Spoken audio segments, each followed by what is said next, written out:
Hey guys, Filter for Life here with another deck profile for you guys. This one is a personal favorite of mine. One that I've been trying to build for like the past year and a half. Not even joking about that either. And that is Gusto. I love this deck. I just was playing it in the tournament not too long ago. Went 2-2. I ended up dropping because I'm tired and I'm bored and I'm hungry. And I'm going to do some videos for you guys, so yeah. On to the main deck. I got the exact Whoops. 3, what is up with my camera? It's like wobbling everywhere. 3, Caam, or Caam, I'm not sure how you pronounce it, Serenity of Gusto. She is probably one of the key cards in the main deck. Really hard to get, by the way. Like, this thing is $10 freaking. Only expensive card in the deck, really. Basically what she does is she lets you put 2 of your Gustos back into the deck and draw 1 card. You kind of need 3 to play the deck. I have, if you're wondering why I have 2 secrets, 1 DT, it's because the DT one I have is a misprint. See that? There's like some paint. Really cool. Anyways, definitely one of the main things you need for the deck. 3 Pilica, Descendent of Gusto. Basically what she does is whenever you normal or special summon her, you can target any Gusto tuner in your grave and special summon it. You cannot summon anything for the remainder of the turn except for wind monsters. One of the key cards in the deck, and definitely one of the ones that gets all of your combos going. You need her to go into Daigusto Sphreez, and is basically your boss monster. I do recommend playing 3. You have to play 3. 3 Gusto Gulldo. Basically what this dude does, I'll just get all these out of the way. 3 Gusto Winda and 3 Serenity of Kamui and 3 Gusto Egul. Okay, all these guys do is summon each other. Okay, each of these summon another copy of another Gusto. Okay, basically. Kamui summons, I don't know, Winda summons him, and Gulldo summons Egul. Okay, you run 3 of each. This can get very, very annoying for your opponent, especially if they don't know the exact loop. I believe I got this right, yeah. Yeah, good. And then Egul restarts the loop and gets you another one. Kamui starts it, these 3 continue it. You need 3 of each.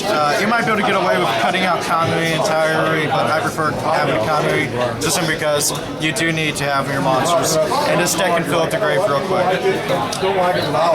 Really annoying, by the way. A lot of people hate that combo. Oh, so glad you won. Alrighty. Sorry about this, guys. I'll get everything nice and neat. Okay.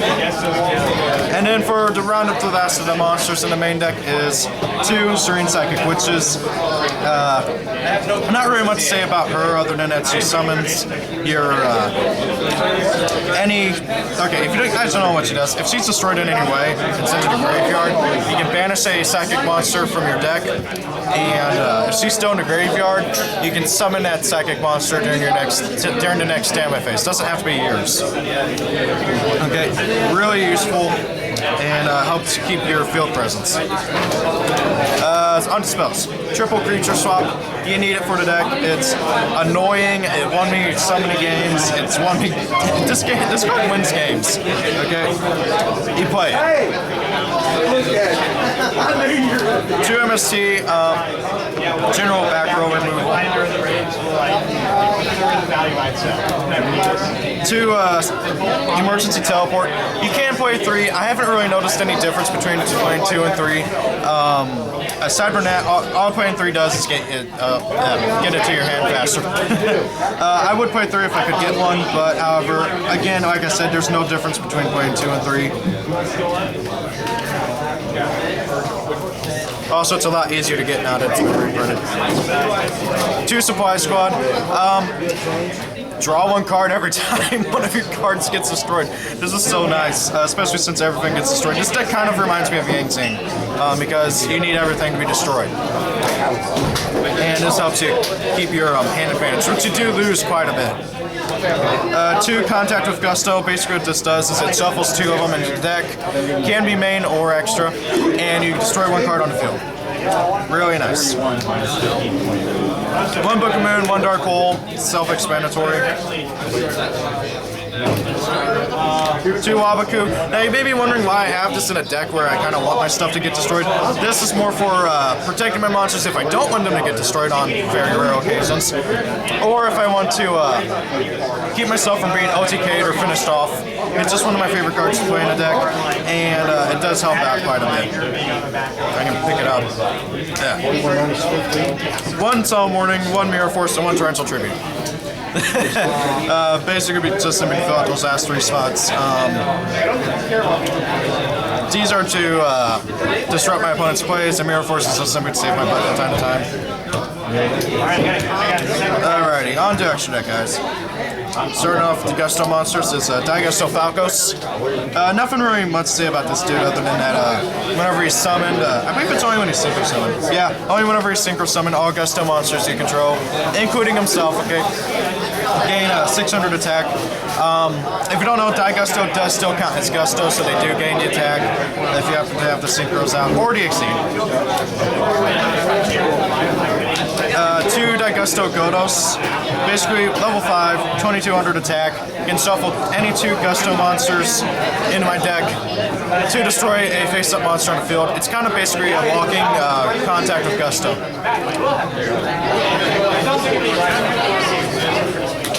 Then on to the main boss monster of the deck, Daigusto Sphreez.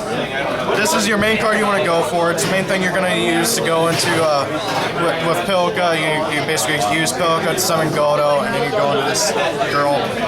Basically what she does is, whenever she synchro summoned, you get to add any Gusto card from your graveyard back to your hand, and your opponent takes any damage that you would take involving a Gusto monster. And so what you do is you summon this thing, and you start kamikazing your birds into your opponent.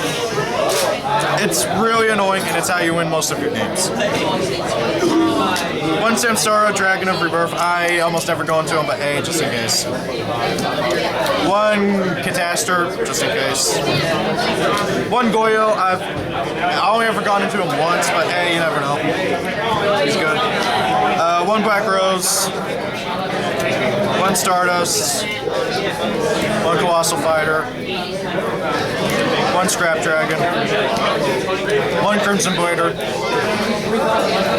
And 1 Little Fortune Tune, because, hey, just in case. I would play Daigusto Emerald or Phoenix if I had them, but I don't, so yeah. Okay guys, that is the deck profile. I hope you enjoyed it. I hope you, how should I put it? I hope you enjoyed it. I hope if you decide to build a deck, you have fun with it. It's definitely a fun one. It catches people off guard. People get really annoyed by it.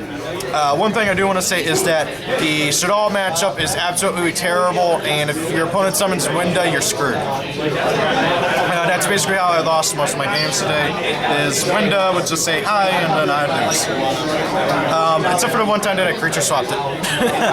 Anyways, guys, I hope you enjoyed. Rate, comment, subscribe, and have a great day. There's going to be plenty more deck profiles to come.